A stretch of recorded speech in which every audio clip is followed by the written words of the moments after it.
Little mood lighting candle. Just don't set your house on fire. It's very romantic. I like it. It smells like the woods. And I live in the Pacific Northwest. Nice. That's I'm nice. smelling it through the camera, Dustin. Me too. It's delightful.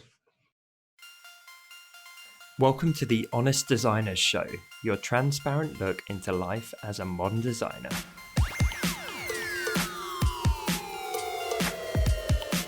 My name's Tom Ross and I'm the founder at designcuts.com, and this week I'm joined by my fellow Brit and hand lettering expert Ian Barnard, American retro design expert Dustin Lee, and the incredibly talented South African illustrator Lisa Glanz.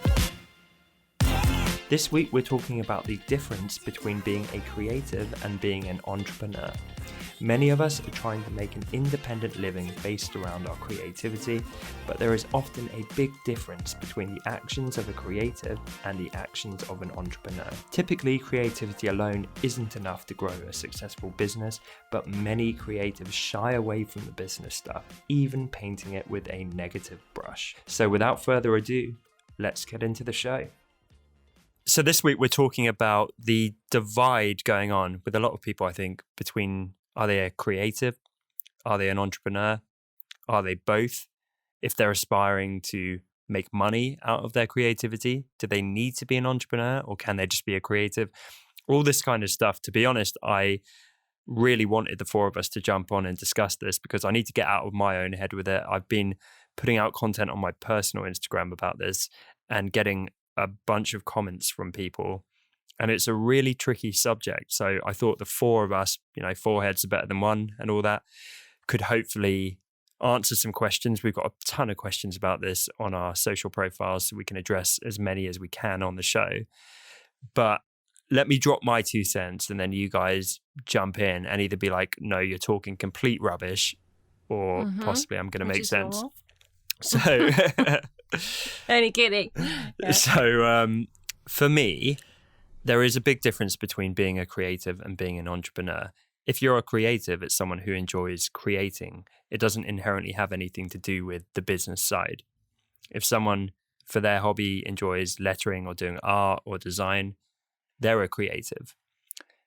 I think if you're going to turn that into a business, by definition, you're an entrepreneur if you start a business or multiple businesses.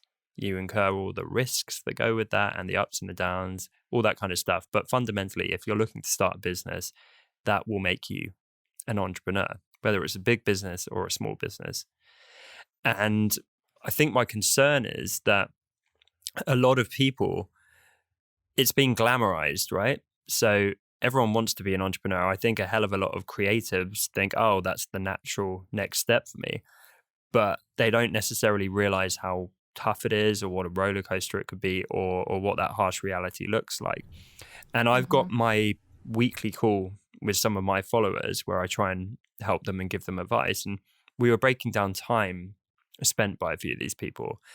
And I was saying, what are your goals? And for several of them, it was growing a business, whether that's selling prints. We've got someone who's doing objects and they do like custom lettering on them for bespoke gifts. Some really cool business ideas.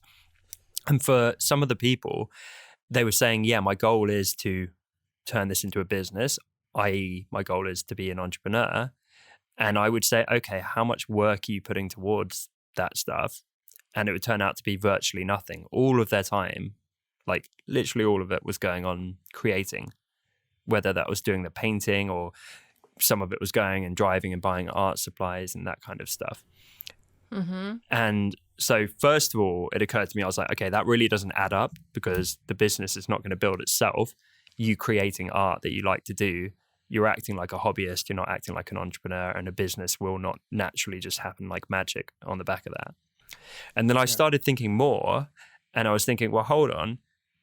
I know I'm an entrepreneur. Like I live and breathe it. I love it. I couldn't do anything else. Like it pours out of me. And I have a really tough time, rather, like most entrepreneurs. I have crappy days.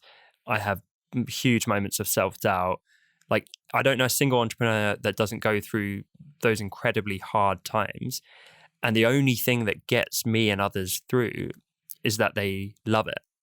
So when I hear creatives saying, I want to start a creative business, but I only want to create and I hate all that business stuff, none of it interests me, I'm thinking, well, I love it and I still really struggle at points. So if you hate it from day one, you don't stand a chance.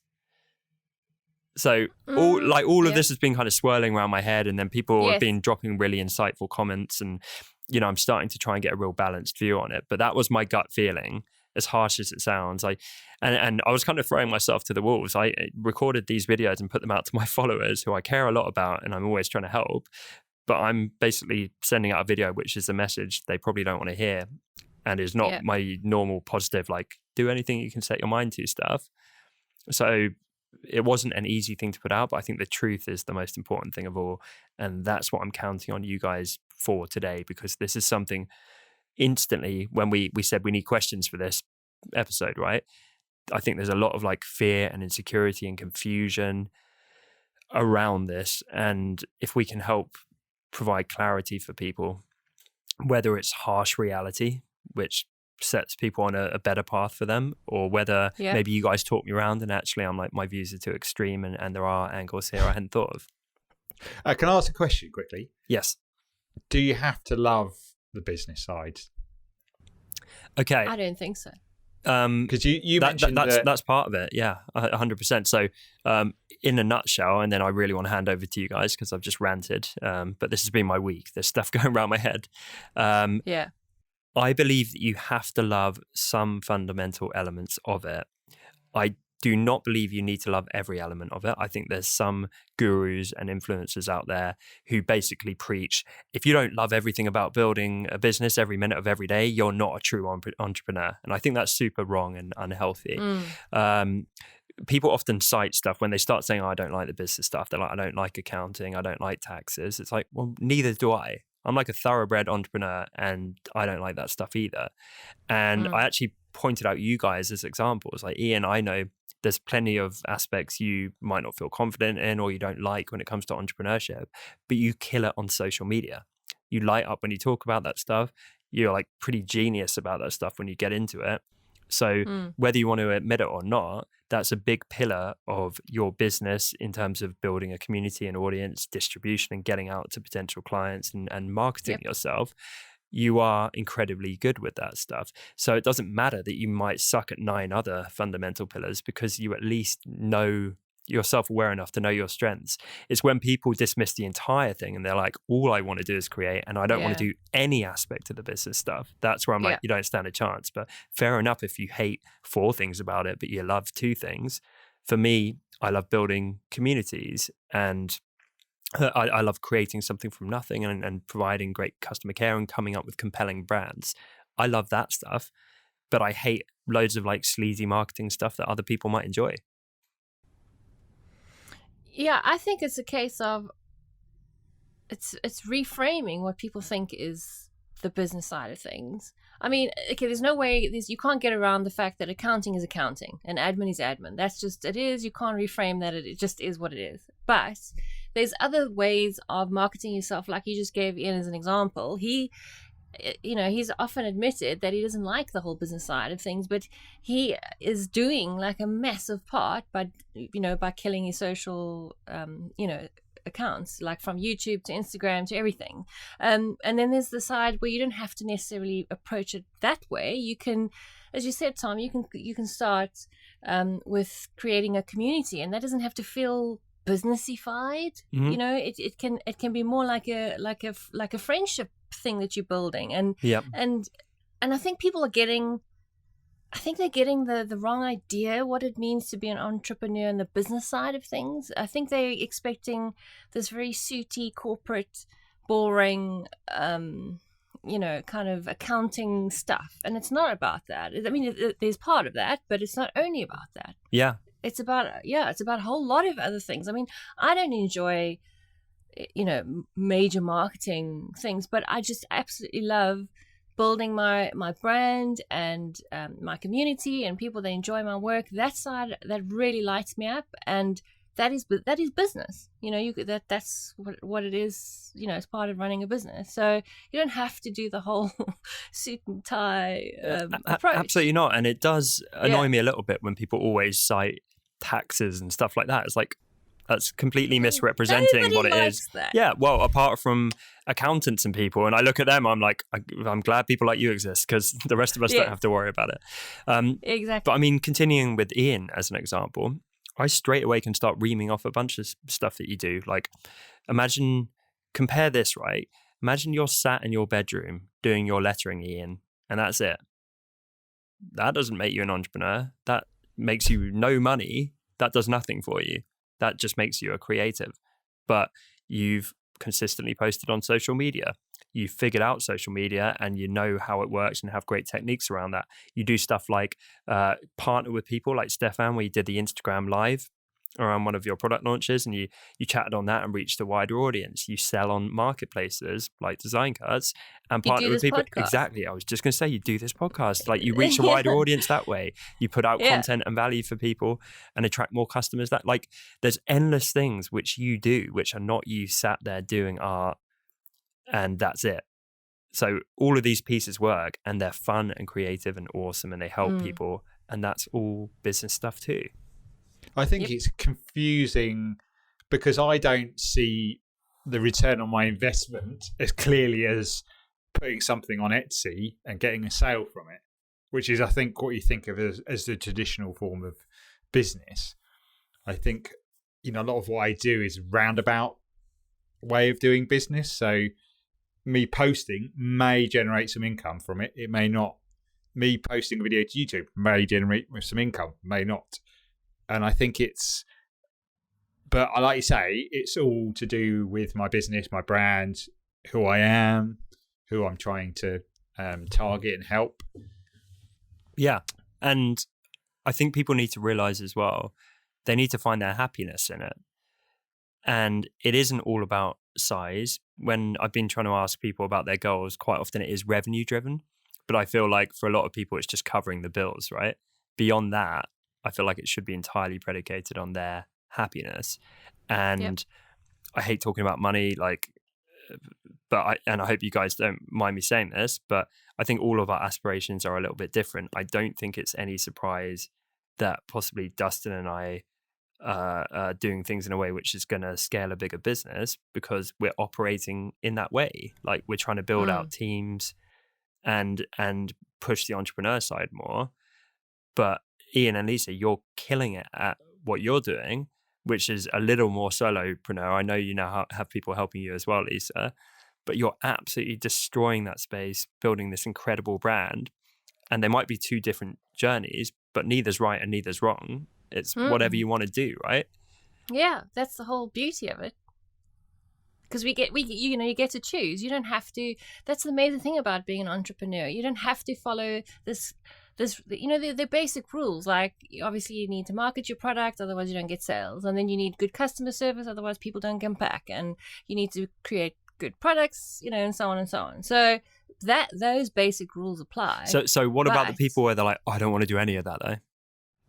Well, then you're wasting your breath, honestly. Because if you're not even willing to do that, there's a couple of things going on there, in my opinion.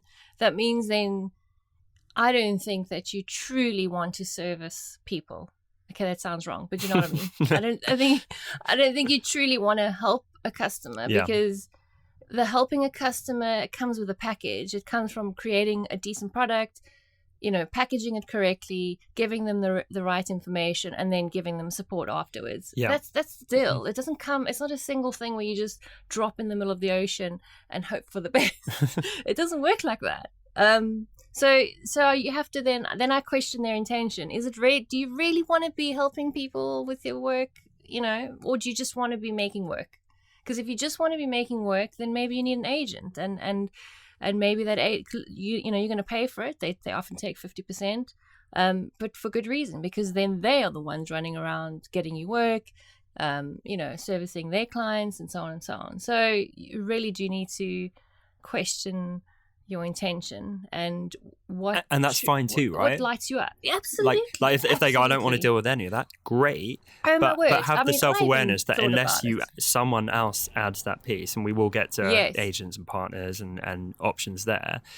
Yeah. But unless that piece is there, you can't have a business. Like, the world doesn't work that way. No.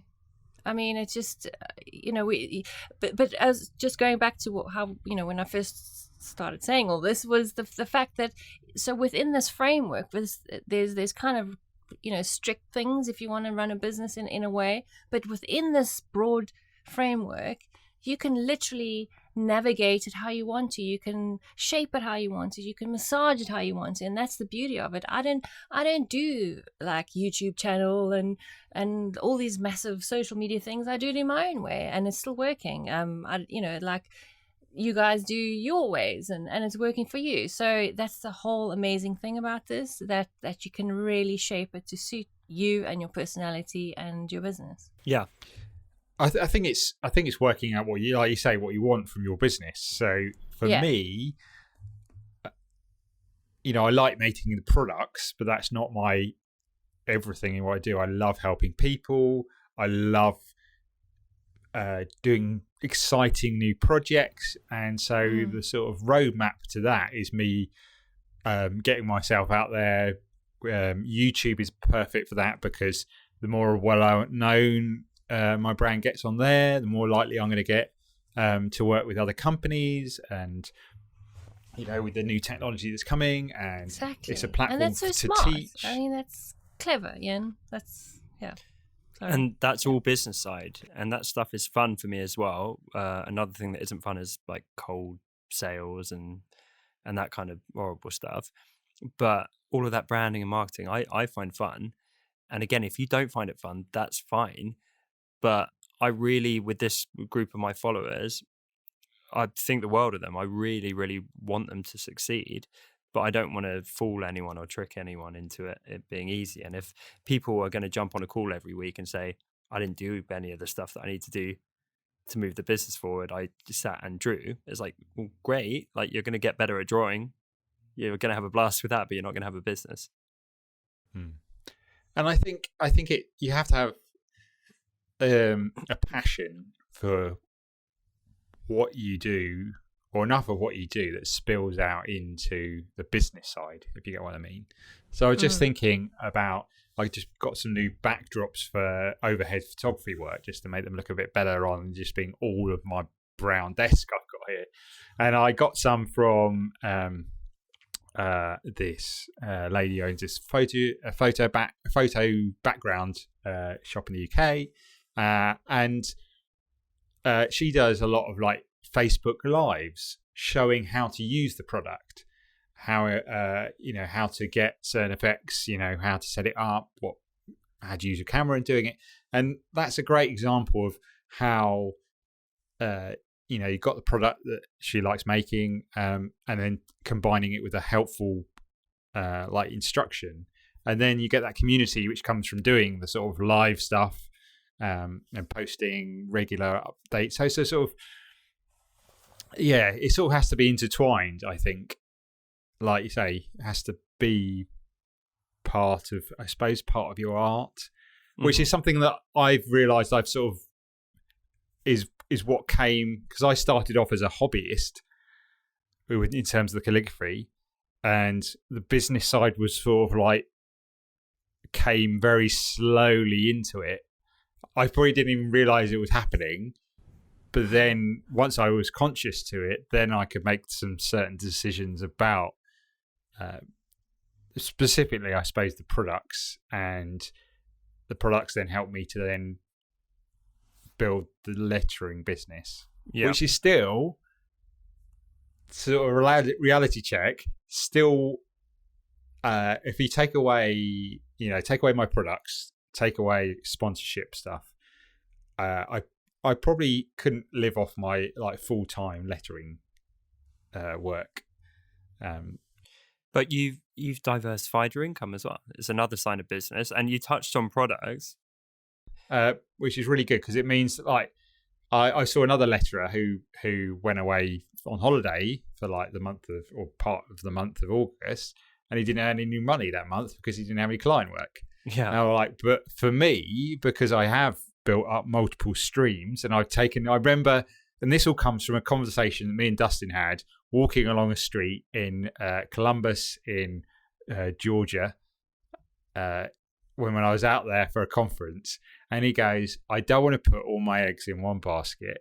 I don't want to depend on just one store. I need to have my own store, and I need to be in control of that just in case. And we've seen it with like how the economy can just, like, it's like someone's pulled a plug and suddenly there's a massive business just disappears. Yeah. And that could literally just make, you unemployed if you're a freelancer and like a massive client. Yeah, like imagine Etsy went away tomorrow, for example. That would just ruin so many people's incomes. But so what you have to do to protect yourself from that is have those multiple streams. It's taken me a long time, but my personal shop is now doing better in terms of weighing up that. And then I'm very blessed that I have Design Cuts as another avenue. And these all fluctuate. They're all not all the same all the same time, but they're there.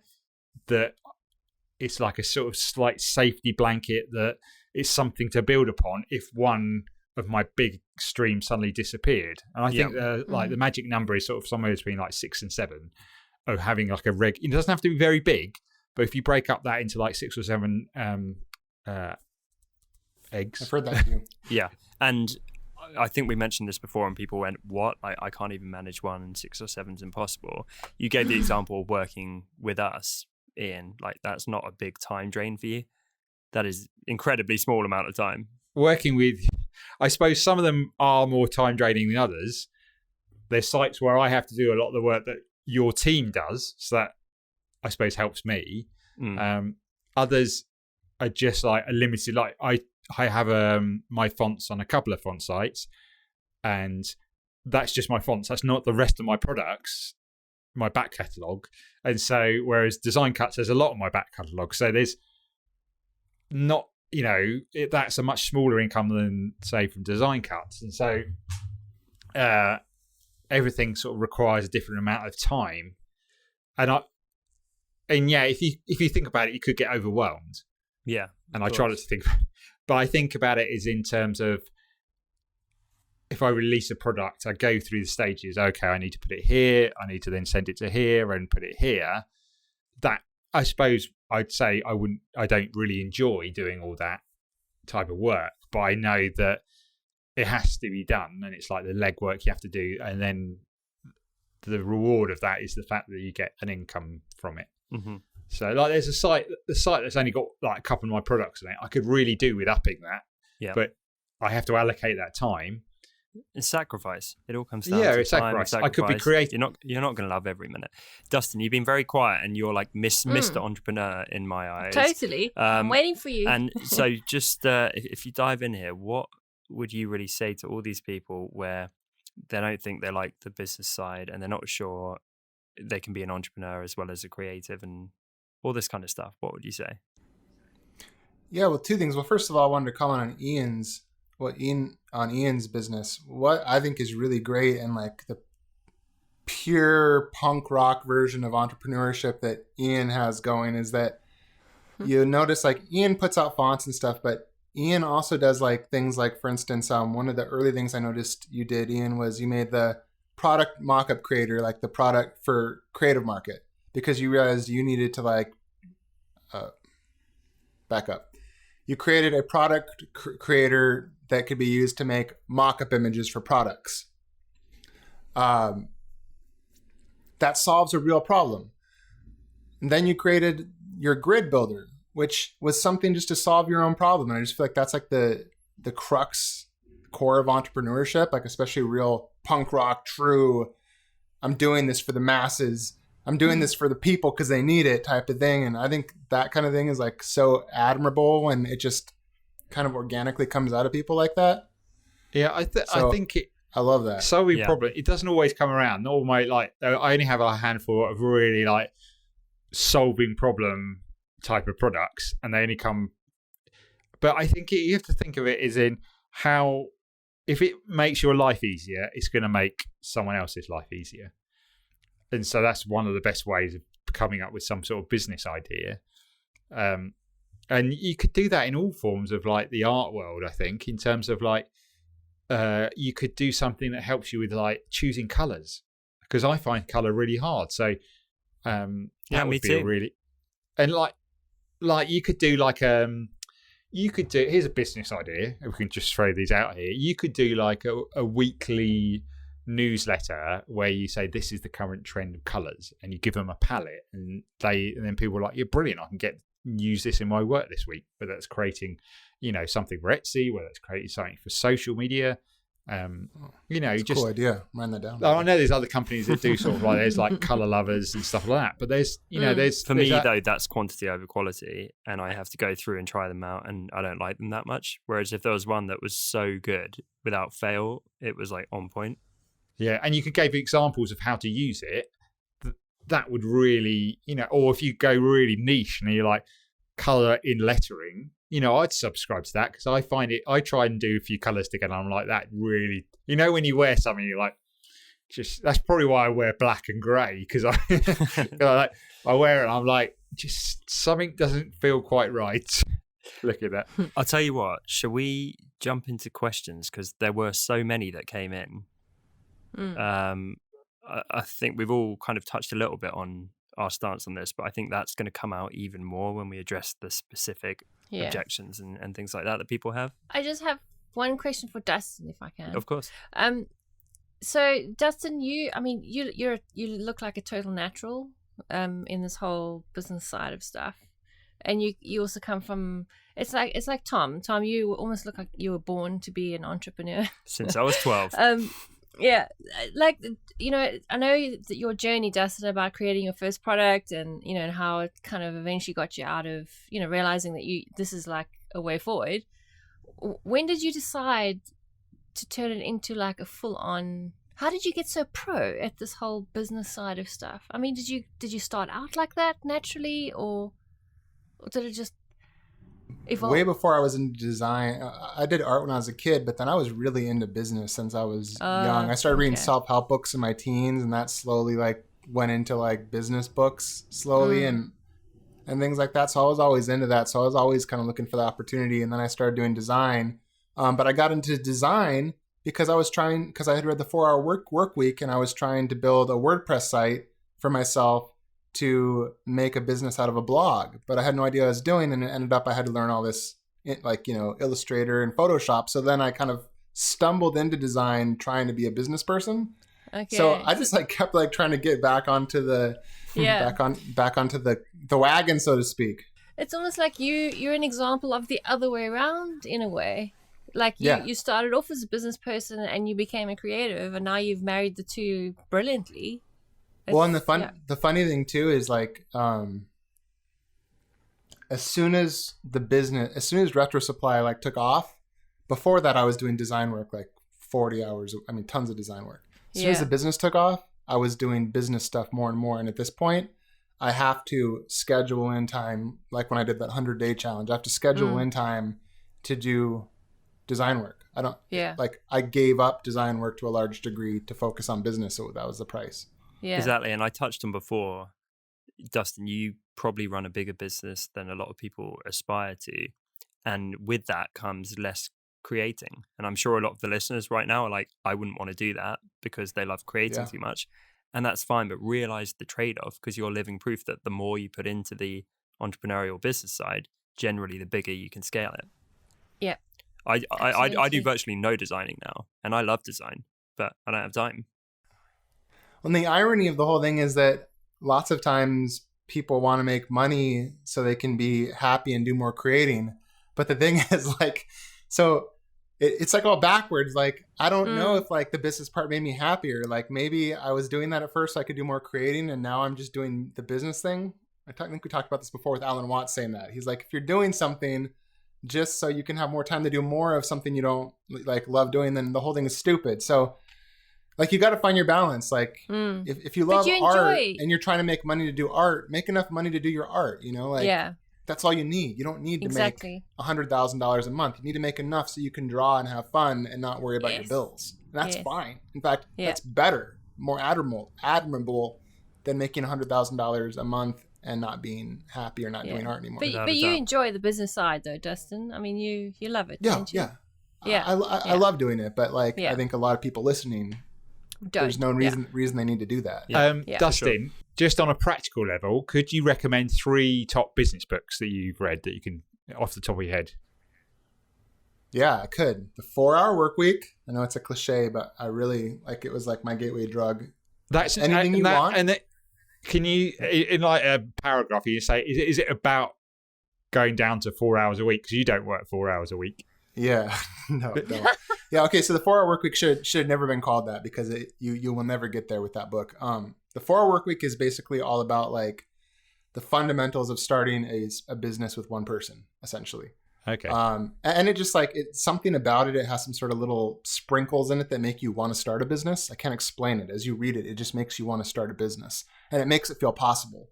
Like when books do that, it just feels so good. And then the other book is Anything You Want by Derek Sivers. He started CD Baby, and I'd actually pulled this out because he says, you make your perfect world. This is like very much Ian's kind of philosophy on it, and Tom's too. Well, all you guys really. His whole philosophy is I'm not trying to make as much money as I can. I'm trying to make the world that I wish existed, and I can do that in a business where I can control the systems. I like that. Yeah, me too. And then, it's fantastic. And then the third, I don't even know what the third would be. Gosh, I don't know. Probably like, I like something like, Robert Cialdini. You know him. You probably know him, Tom. I don't think so. Persuasion. Like he has this book called Not like Persuasion. The Art of Persuasion or something. Yeah, it's all about convincing people of things. It's very much a propaganda marketing book, but if you're like into the actual business side. See, you're more into that stuff than I am. I am. I love infomercials. Yeah, like our books align with our business techniques. Yeah. So mine's like the fluffy stuff. Yeah.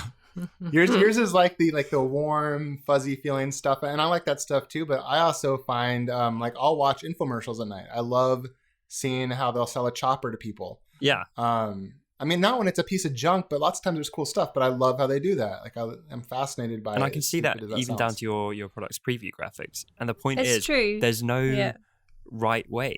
Like I'm trying to build an empire of positivity and happiness and treating people really well.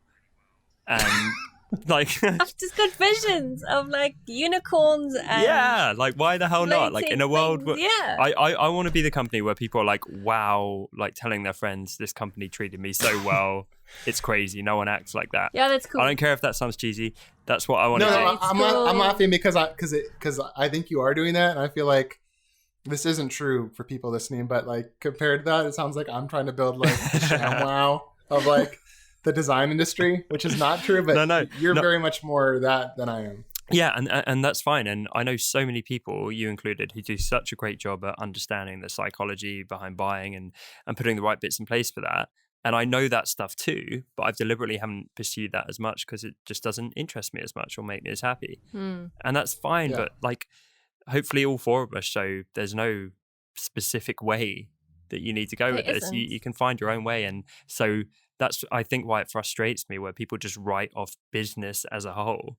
It's like, well, if you want to make money, that's kind of business. You can't dismiss the entire thing out of hand and allude that to it being taxes. Because notice, none of us have been on here ranting about how much we love taxes. In fact, the government might not like us saying this, but I think that worrying about taxes and filing business papers is the last thing you should do when you start a business. Make sure the business works before you start stressing about filing tax stuff, because they're just going to bug you about a business that never made any money. Yeah. Just go under their radar and like sneak past them. Do not accept legal advice for the record. Let's get a disclaimer.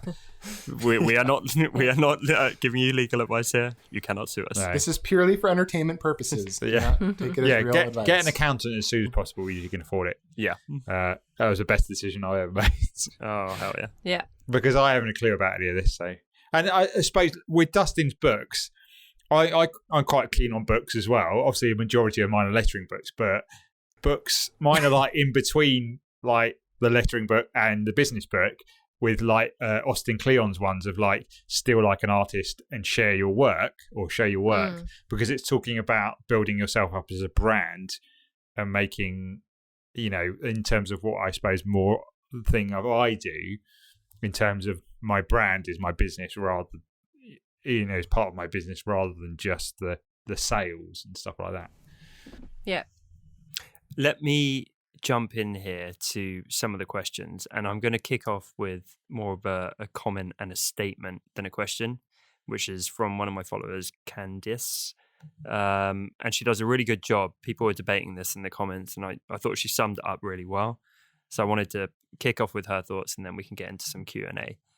So Candice says, instead of entrepreneur versus creative, do you think the debate is really more creative entrepreneur versus creative hobbyist? Even if you use things like Patreon, which we get to in a little bit, have an agent, etc., you should still be looking out for your interests and making sound business decisions if you want to make money. They don't do it all for you. If you want to make a living as a creative, you must be an entrepreneur at some level, even if you have assistants. And between creative entrepreneur and creative hobbyist, neither is a wrong choice. It's just a matter of how you decide to actually make a living. If you want to spend 100% of your time making art and 0% of your time on business, then you're a hobbyist, and that's totally fine. In that case, you would probably need to accept that you must find another way to make a living, unless you're independently wealthy. I believe if you want to make a living or even supplement your income with your creativity, you must have an entrepreneurial skill set / mindset as part of your process. So I thought... Do we need to say any more? Yeah, exactly. Cheers, Candice. That wraps up the episode. Yeah. I think she's spot on. Just before we do jump into Q&A, I would say I think a lot of people are perhaps aspiring to be a creative entrepreneur just because it's cool right now, or for the wrong reasons. There is nothing, like, if you want to create all day, go get There's a nothing job. wrong with Go that. get a job as a designer Yeah. or an I illustrator. think it's fantastic. Or go get hired as someone that does lettering for a creative agency or something like that. There's an entire, like, multi-billion-dollar industry, the creative industry, with jobs. So part of me is confused that people are obsessed with the thought of making money for their art. I understand they might have more freedom working for themselves, but if they really hate the business side, go do it for someone else, and you'll be a hell of a lot happier than most people who are that creative but going and doing a job as an accountant that has nothing to do with their art. But I just have to like say something to this whole perception of you have more freedom as a creative entrepreneur. You might have freedom in the sense of in your mind. You don't have like clients on your back, and you're not necessarily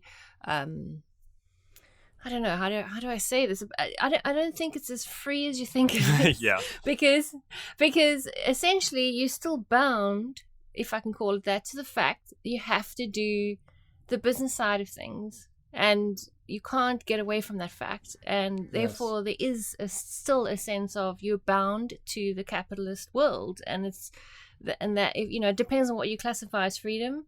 But at the end of the day, we still have to create stuff that's going to sell. I have a perfect analogy for this.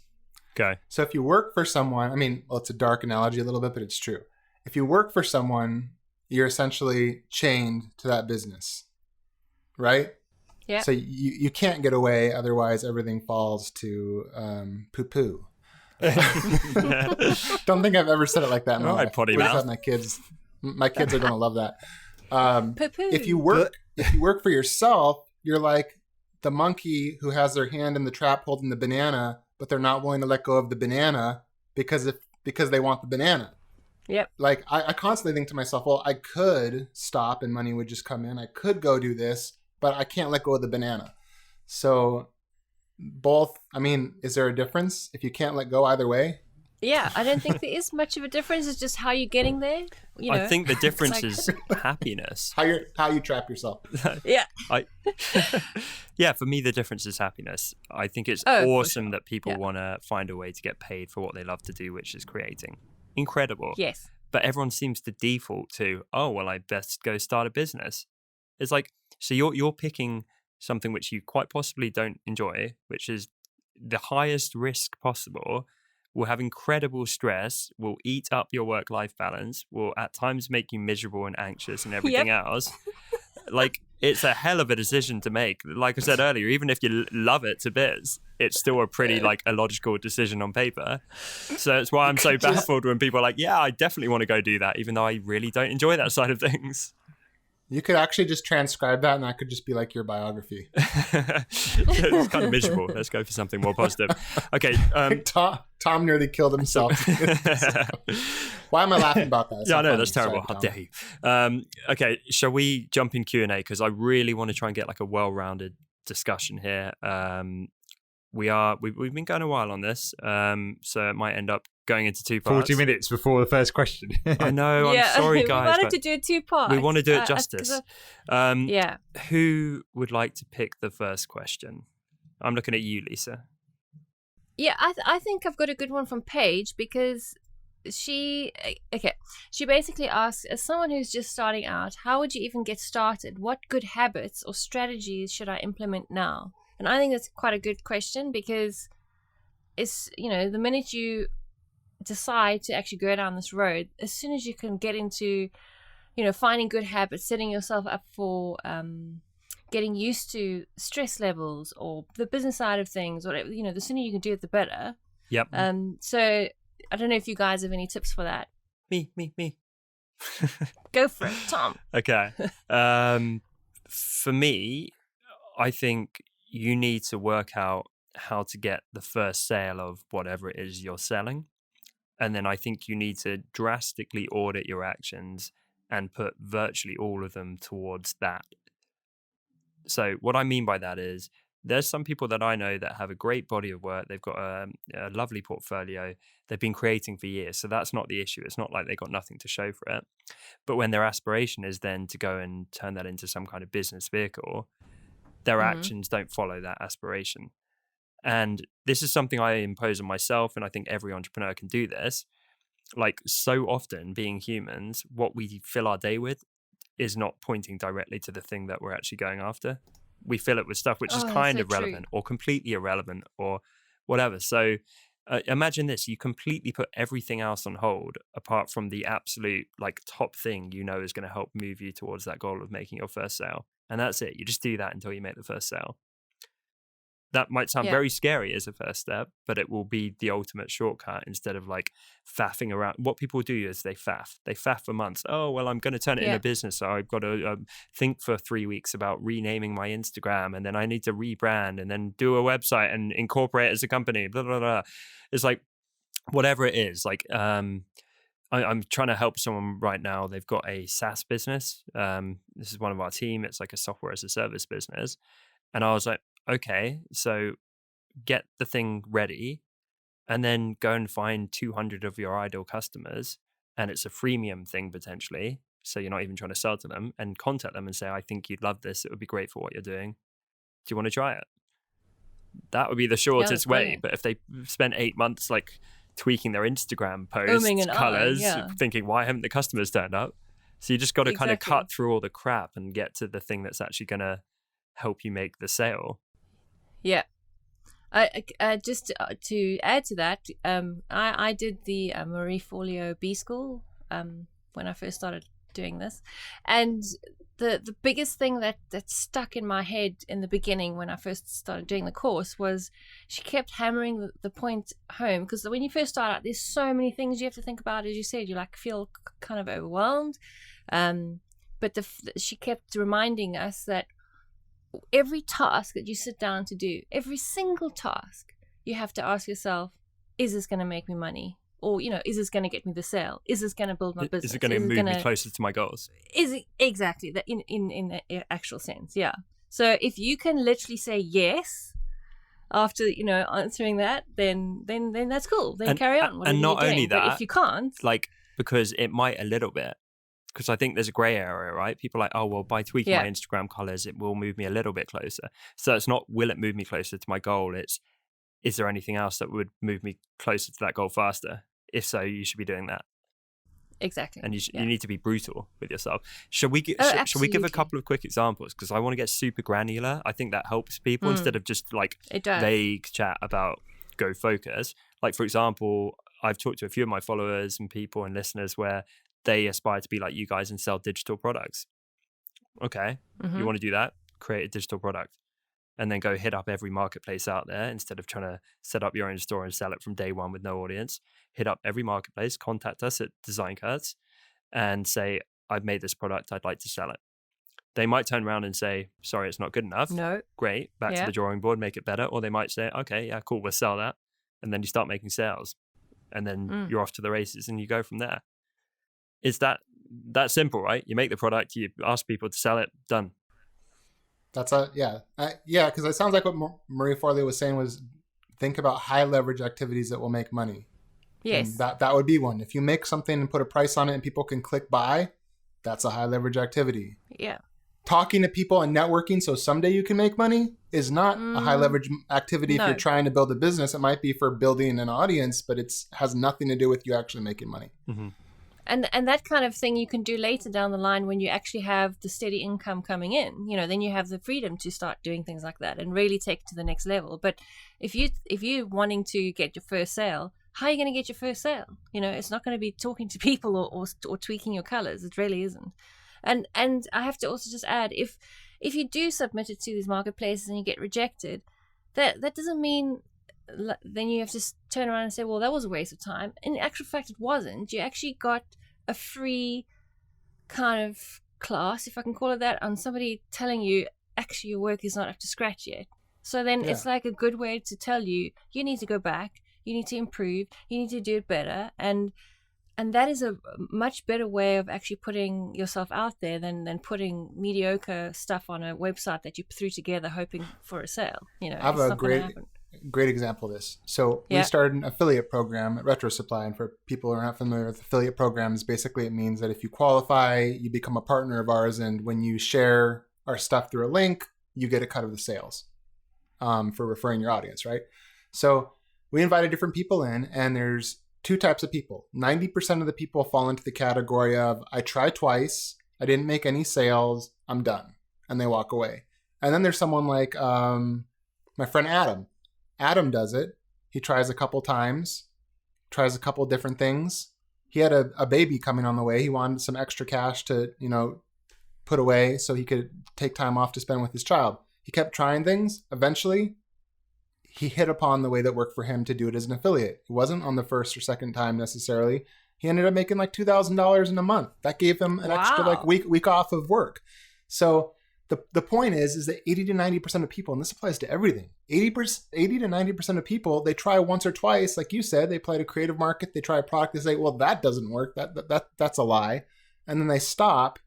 And then it's even better for the 10% to do it because all their competitors give up after 2 attempts. And then they take all the money. It's great for them.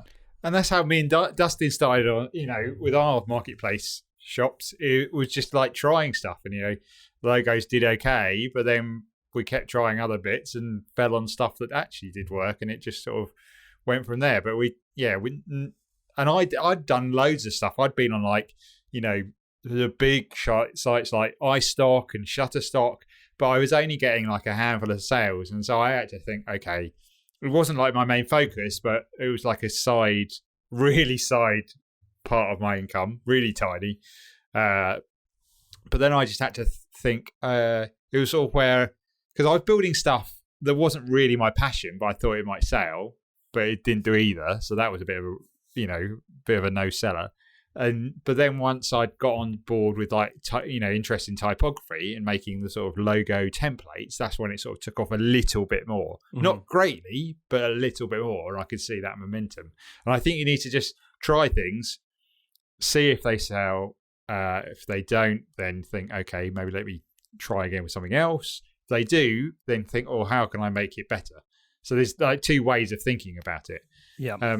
And also going into the affiliate thing, I haven't had much luck with affiliate marketing on YouTube mainly because I'm advertising pens which don't really cost much money anyway, let alone I'm only getting like 1% of something that only costs like £5. So, but I have had really good success in terms of like every couple of days I get $5 from one of my videos where I advertise a certain font program, and I get a cut of that sale. And I get an email every couple of days saying someone's bought via your referral link. Here's $5. And that's just one, avenue. So if I can find other ones like that, then you can build up that And it's been, with a video that's helpful, like my 7 ways to start getting into type design, it will keep on referring people because it will just increase in popularity. Yeah. So you just need to think, okay, and that, there's people who talk about how to grow on like YouTube talk about affiliate marketing as being one of the main ways of making money. Obviously you have brand stuff, but brand stuff comes way later down the road. And so the thing that you can start off with, because like AdSense is also a rubbish income generator, doing a site where maybe you're talking about much more higher items, if you've got a passion for photography, that is a better one to do affiliate marketing, because you've got cameras that are worth like a couple of $1,000s. And so a small cut of that will be something that can increase your income. So yeah, I think, exactly. Who asked the question, Lisa? It was Paige. Yeah. So let me just. So Paige, Paige Garland. I think and she asked what to focus on first, right? Yeah. So yeah, I think you guys summed it up really well. Just to hopefully put a bit of a bow around it, it's a case of you have to make that first dollar. And I was part of an entrepreneurial forum community a few years back, and they actually had a course on making your first dollar, because it's that important. Because if you can make $1, you can make 10. If you can make 10, you can make 100. So I think the first thing you do is, as quickly as possible, try to make that first sale, make that first dollar. And then the journey will always be pouring your energy into the right type of work to move the needle forward, stopping and auditing what's working, what isn't, and then keep moving forward. Then you stop, you audit what's working, what isn't, and then you keep moving forward over and over again. And all of you guys are perfect examples of how that plays out in real life. Yep. Cool. Definitely. Who wants to get the next question? Guys. Come on, guys. That was okay. I tell you what. I've got one from Tanya here. It says, "Any tips on how to make your art commercial without losing your soul? How do you find the balance?" That sounds like a book. Yeah, it really does. Yeah. So, nice dramatic one from Tanya. Who would like to jump in there? Well, it is tricky. Do you feel like you've lost your soul selling your adorable bunnies? Not in the least. In fact, it's been quite the opposite, which is quite unusual, I think. I don't know how I've managed to get to this point where I feel the more I'm creating for my audience, the more I'm diving deeper into the things that I enjoy. I guess it depends on who your market is, I know that's a tricky one. I think it depends on who your market is. Okay, so Tanya, just for a bit of context, she is currently pushing a business where she's designing bits of artwork, which she then sells to people who are making their own T-shirts, particularly in the kind of mum category. So I realize that sounds quite niche, but imagine like that's brilliant. Imagine a little kid's T-shirt, right? And it has like some cute slogans and stuff about the kid on it. She's not actually selling the T-shirt itself; she's selling that print, which then T-shirt producers and makers then put on T-shirts and sell to their audiences. So she's selling the artwork.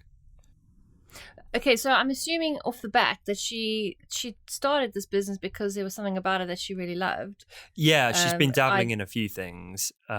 This is a very recent venture, but from what she's telling me, she resonates with it more than other stuff that she's done where she didn't care about it so much, and she actually likes the audience she's trying to serve now. Okay, because I think that's quite important. I think if you are already into, your kind of audience and the people you're trying to serve, that's going to help a lot in terms of keeping your soul in a sense. But I would, look, at the end of the day, we have to, there's going to be a compromise. No way, I can't create work exactly what I want to do and expect a sale. It's unfortunately unrealistic in a capitalistic world, but you can certainly inject yourself into it, very much so.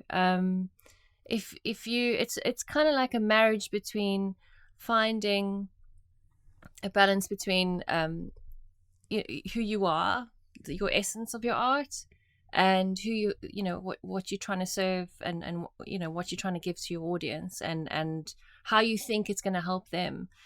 I think the major thing that's kind of kept me feeling that I haven't lost my soul is my intention behind my art. So if she can think about what is the intention of the particular piece that she's creating and think of the end result, I get a lot of joy when people email me and say, look what I created for my daughter, or look what I created for, It's I don't know, the whatever. best thing in the world, right? And It is. it's so It's completely dramatic to say lose your soul. For me, I would only think of you losing your soul if you did something which was against your morals and ethics. If you started designing stuff Exactly. promoting hunting, Yes. then you'd lose your soul. But no one's going to want to do that. Exactly. I would say she needs to rather focus on the end result. So the person that's eventually getting that T-shirt and how they're going to feel. I mean, that is amazing that you can actually contribute to making somebody's day. I think that's awesome. And as you said, Tom, that's not losing your soul. In fact, it's, as I said, for me, It's building it's it. got me. Yeah. Like I really think optimism is such a fundamental part of entrepreneurship. I know Yes. Ian, our favorite, Gary Vee, preaches this as well. And it's just true, because you can look at everything and see a negative outcome or a positive one. If I was her, I'd be seeing this business and be like, I get to like bring joy to kids and parents' lives. know, I get it's to create this amazing. amazing stuff. But she's Yeah. clearly, I think she was having a bad day when she commented this, which is fine. Love you, Tanya. We are here for you. And you will have bad days, but to look at it and be like, I'm creating these adorable kids graphics and I'm thinking about losing my soul. There's clearly something off there in the There's perception. something else maybe going on. I don't know. Yeah. So I know you got, and she's, you know what? She commented being like, I've made my first sale of this business in our little group. And then she commented again being like, I've made my second. So it's like, that is a huge, huge deal. That's so worth celebrating. It's amazing. I would be like pumped Yeah. and full of optimism and be like, what next? Like, how do I turn those 2 into 10? What's working? Exactly. Like, again, audit, move forward. I'll tell you what, let's, does one of you guys want to throw out another question from the list? And then I think we should leave that on a cliffhanger. I think we should answer it next episode just to sucker people in. Oh, no. Okay. What? I wanted to answer No. my question. So I was raising my hand. I don't want to say it and then forget what I was going to say. Well, I was, let's throw a question out there. Ian, have you got one maybe? There's a question from about the Patreon way of doing stuff from Rebecca Peluzak. Pilas Design. Design. Pilas. Oh, no. Should we- I always mispronounce her name. Sorry, Rebecca. I think you're more right. So the Patreon thing. So Patreon, for those who don't know, is a way of being sponsored by your audience to create work. And it usually goes hand in hand. Or it started off with YouTube. So partnered with YouTube creators to be able to, so you subscribe for maybe, however much it is, like maybe a couple of dollars, and you get some perks. So you might get the videos first, or you might get some products, whatever that may be, in return that you then have people subscribed in terms of a paid subscribes, like Netflix. You're the Netflix, and you're providing value for the people subscribing. So I'm not on Patreon, even though I'm like on YouTube and on Instagram and stuff like that, because I don't deal well with having the pressure of someone paying up front. That's a very good point. I can deal with. Did Rebecca like, have a specific question, by the way, or just generally lift the lid on Patreon? Using sites like Patreon still requires some level of business savvy and understanding. You still need to know what you're offering, why people should care about it, what void you're filling, how to market yourself, donation levels, etc. They obviously are not doing all that for you, which is true. I'll tell you what, we have just done the worst cliffhanger in the world, though, and started to answer it immediately. So, if you guys will allow me to call it there, I would say let's continue this next episode. I want to do a full episode. Obviously, we wanted to introduce this topic. It's really, really important. But I would like to blitz. I think we've got a bunch of questions. It's like 25 or something. I would love to blitz as many as humanly possible next episode and try and address every Good idea. concern, topic, theme that is worrying people about this, because hopefully we can find some good answers. So to everyone who tuned in, We really appreciate it. I know this stuff is tough. We want to try and be here as much as possible. Like, so many people struggle with this. It's a really important thing. Yeah. So we want to give it a due amount of time. So thanks for tuning in, guys. And on that note, we'll see you next time. Bye. Cheerio. Bye. Thanks so much for listening to this week's episode. We hope that you found some clarity on how to channel your creativity in an entrepreneurial way, and how the business side of business doesn't always have to be a bad thing. It can actually be pretty awesome and creative at times. As always, you can find full show notes over at honestdesigners.com, or find us over on iTunes and our Spotify by searching for The Honest Designers Show. And remember, we're now on social media too, if you search for Honest Designers. If today's episode helped you, then it would mean the world to us if you took just a moment to leave us a quick review over on iTunes, as this is one of the best ways for other designers to discover the show. Thanks again for tuning in, and we will see you next week right here on The Honest Designers Show.